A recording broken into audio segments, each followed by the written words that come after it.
বন্ধু বিদেশ যেতি না? যাওয়ার তো কথা ছিল ভাই ঈদের পরে, এখন তো যাইতে পারি নাই। A few moments later.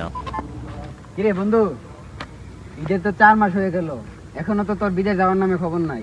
আরে বন্ধু শোন, আমার একটা সমস্যা হয়ে গেছিল কিছু বুঝছো, তার জন্য আমি বাইরে যেতে পারি নাই। পাওয়ার মধ্যে অপারেশন করাইছিলাম, তার জন্য আর যাওয়াই নাই। তাই কিছু নাকি? বুঝছো? হ্যাঁ।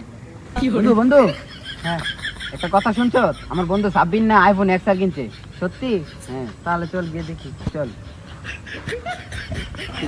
বন্ধু বন্ধু, তুই নাকি আইফোন XR কিনছো? আরে হ বেটা। বন্ধু দে তো একটা ছবি তুলি, বন্ধু দে না। আরে না বেটা, দিন যেত না। বন্ধু দে না। আরে না বেটা, দে দে। আরে না, দে, দিন দে, যেত না। দে, একটা ছবি তুলি বন্ধু। চাইছি, এটা অনেক দামি মোবাইল, এটা আবার আচ্ছা, ফালায় ভাঙা আচ্ছা, বন্ধু লাইছে। দেখি। তুমি করো দাঁড়া। আচ্ছা সমস্যা নাই, আমরা টিক টিক তুলি। বন্ধু বন্ধু বন্ধু, শুনলাম তুই নাকি আইফোন কিনছো। আরে হ বেটা, লইছি তো। দেখি দেখি আরে কে লাগে বেটা, যা। দেখি দেখি। না না, কাজ হাত হাত করিস না, না বেটা দেওয়া যাবে না। দিবি না? না দেওয়া যাবে দিবি না। না তো? না। আরে বেটা, আরে কি করতেছিস? আরে কি রে ওই, আরে বেটা কি? এই সেরি of your Google. Toma, toma, toma, toma.